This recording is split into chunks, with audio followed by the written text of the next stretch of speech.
تھی بالی سکینہ کے ہے کیا شرم و حجاب، لاش سے آتی تھی آواز کے پہنچایا نہ، عرض یہ کرتی تھی رو رو کے بہالے بیٹا، پانی پہنچا کے نہ پہنچا پا ہوا تم کو ثواب، پانی پہنچا کے نہ پہنچا پا ہوا تم کو ثواب، پانی پیتی تو میں خوش ہو کے دعائیں دیتی، پر کٹے شانوں کی اب بھی ہوں بلائے لیتی، پر کٹے شانوں کی اب بھی ہوں بلائے لیتی، حقیقت میں سکینہ سے اگر تم ہو خفا،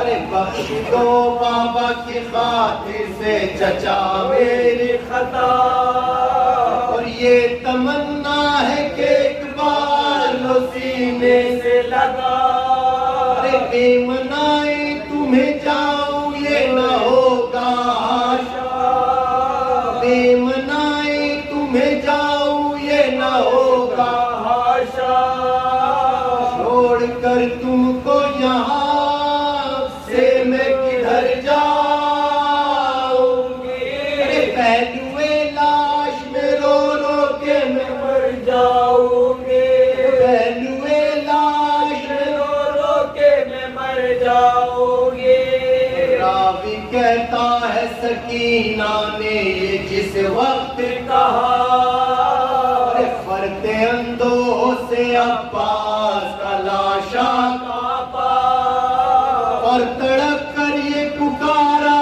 کہ چچا تم کا فدا، اے میری جان علمدار نہیں تجھ سے خفا، اے میری جان علمدار نہیں تجھ سے خفا، دست رست یار پاس تو ہے ہاتھ، چھاتی کس طرح لگاؤں کہ میرے ہاتھ نہیں، چھاتی کس طرح لگاؤں کہ میرے ہاتھ نہیں، اے گلے ملنے کی ایسی خوشی تم کو اگر، آؤ تم سینہ زخمی پا میرے رکھ دو سر، پر مجھے ڈر ہے کہیں خون میں نہ ہو جاؤ تر، سینکڑوں زخم ہے نیزے کے میرے سینے پر، سینکڑوں زخم ہے نیزے کے میرے سینے پر، منہ نہ دکھلاؤں گا شاہ کی جائے تجھ کو، شرم آتی ہے کہ پہنچایا نہ پانی تجھ کو، شرم آتی ہے کہ پہنچایا نہ پانی تجھ کو، بھر کے مشکی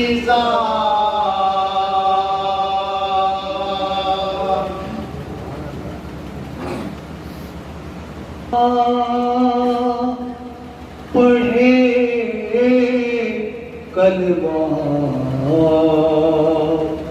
اسے عباس کہتے ہیں، وفا جس کا پڑھے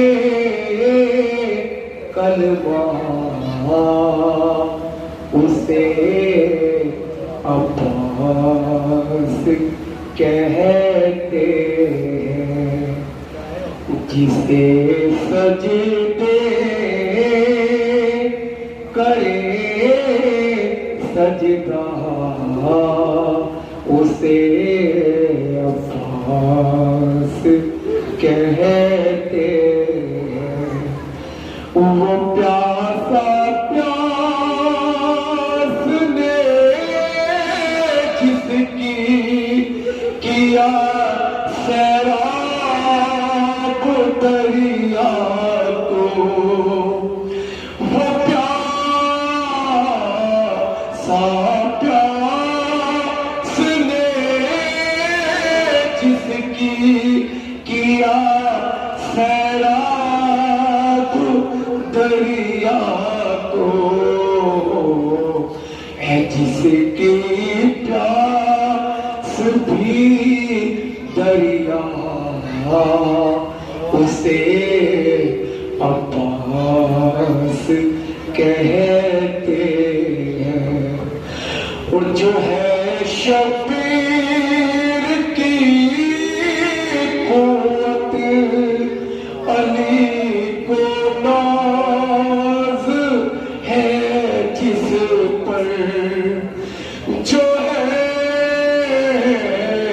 شبیر کی قوت، علی کو ناز ہے جس پر،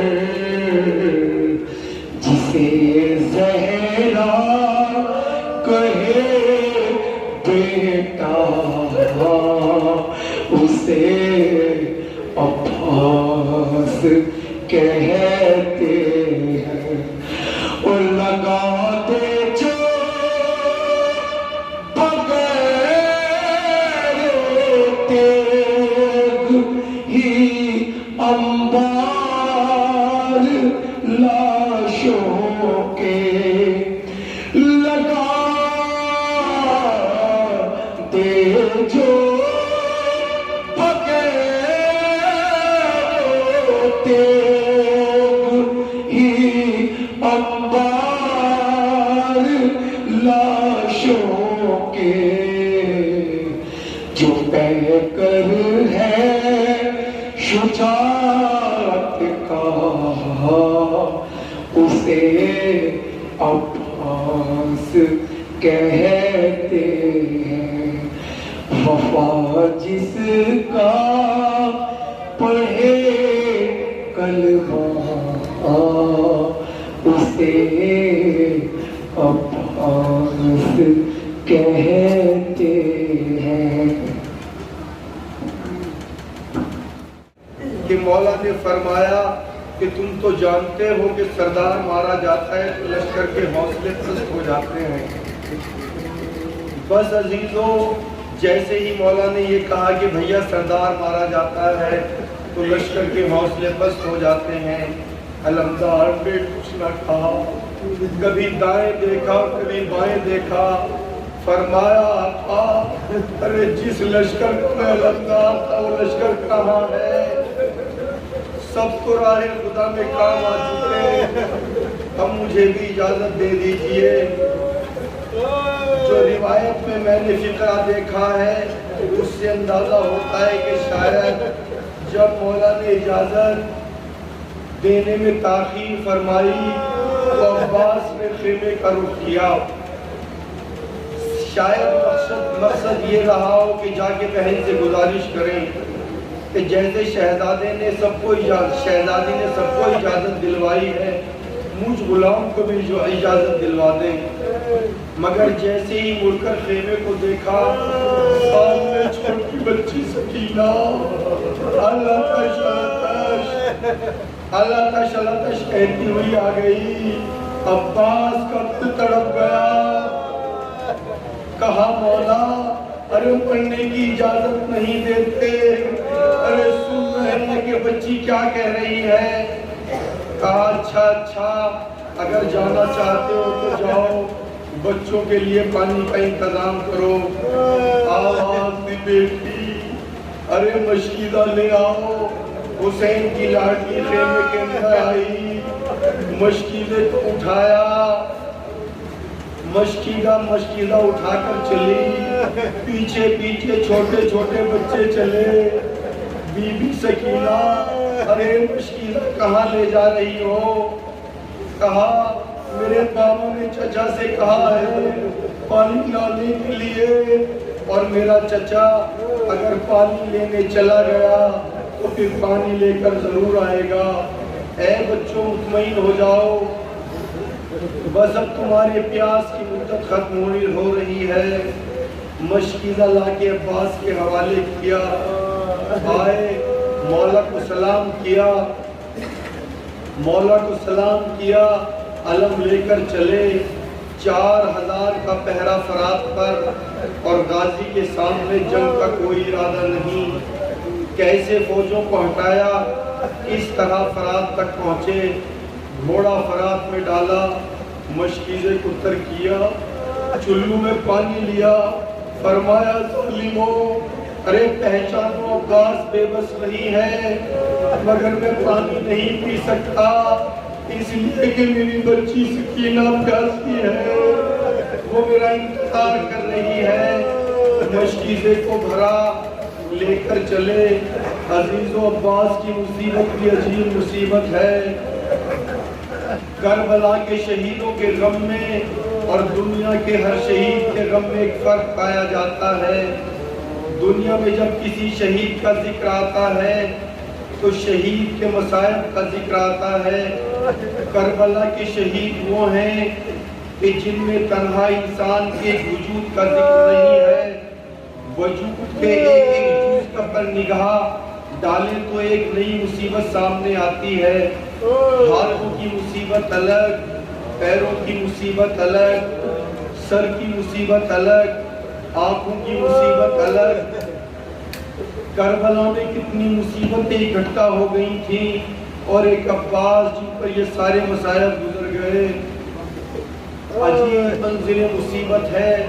جناب عباس چلے، داہنہ شانہ قلم ہو گیا، کوئی پرواہ نہ کی، چند قدم آگے بڑھے تھے کہ ایک ظالم نے وار کیا اور بایاں شانہ میں قلم ہو گیا، کوئی پرواہ نہیں، گھوڑے کو ایڑ دی، آگے بڑھایا تاکہ جلدی سے مشکیزے کو خیمے تک لے جائیں۔ چلتے چلتے ایک تیر آ کے عباس کی آنکھوں میں لگا۔ عزیزو ایک تیر آ کر عباس کی آنکھوں میں لگا۔ عباس کی آنکھوں میں تیر کا لگنا تھا کہ عباس علمدار کو نئی پریشانی شروع ہو گئی۔ اگر آنکھوں نے ساتھ چھوڑ دیا تو کیسے فوجوں کو ہٹا کے خیمے گاہ تک پہنچیں گے؟ ابھی آگے بڑھنا ہی چاہتے تھے کہ ایک تیر آ کے مشک سکینہ پر لگا، اور جیسے ہی پانی بہا عباس کا دل ٹوٹ گیا۔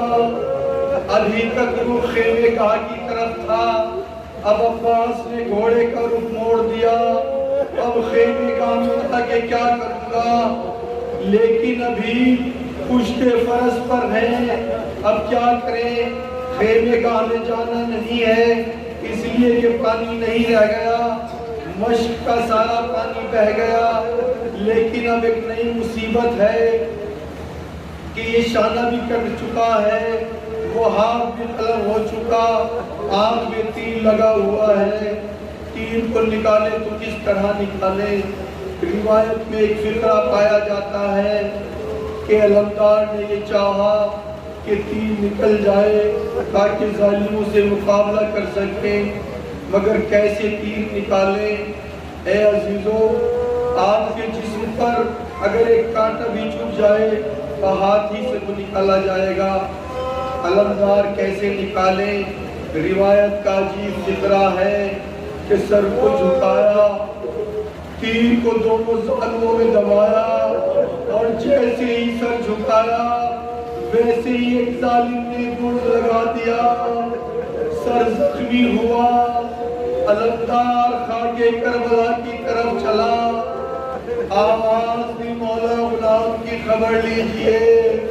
حسین گرتے پڑتے مقتل میں آئے، اس وقت پہنچے جب علمدار کا جسم زخمی ہو چکا تھا۔ بیٹھے، سر اٹھا کر زانوں پر رکھا، عباس نے اثر ہٹا لیا۔ حسین نے کہا کہ اے بھیا، ارے کیا میرے آنے میں دیر ہو گئی؟ کہا نہیں مولا، ارے میں سوچ رہا ہوں کہ میرا سر تو آپ کے زانوں پر ہے، مگر تھوڑی دیر کے بعد آپ کا سر کس کے زانوں پر ہوگا؟ پھر کہا تھا ارے میرے لاشے کو خیمے گاہ میں نہ لے جانا، میرے لاشے کو خیمے گاہ میں نہ لے جانا۔ امام نے لاشے کو چھوڑا،